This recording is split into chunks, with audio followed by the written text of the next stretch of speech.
There was a fire drill at Springfield Elementary School. All the learners had to exit the school through the east door. So let's take east as positive for this story.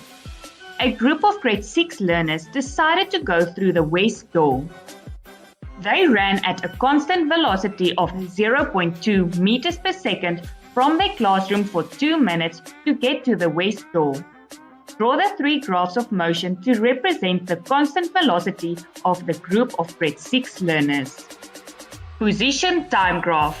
Let the y-axis represent position in meter and the x-axis time in seconds.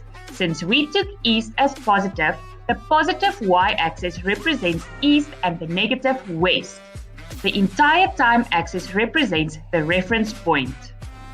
Remember, we know their velocity and time, but we first need to calculate their displacement from the classroom to the west door before we can draw the position time graph.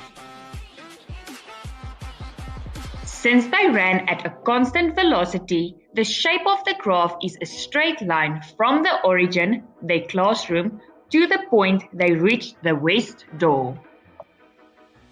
Velocity time graph.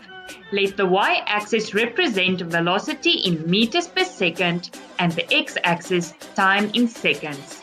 Since we took east as positive, the positive y-axis represents east and the negative west. Since the learners ran at a constant velocity of 0.2 meters per second west, we can represent this on a velocity time graph with a horizontal line at the west side of the graph. Acceleration time graph. Let the y-axis represent acceleration in meters per squared second and the x-axis time in seconds. Since we took east as positive, the positive y-axis represents east and the negative west. Since they ran at a constant velocity, it means they did not speed up or slow down at all.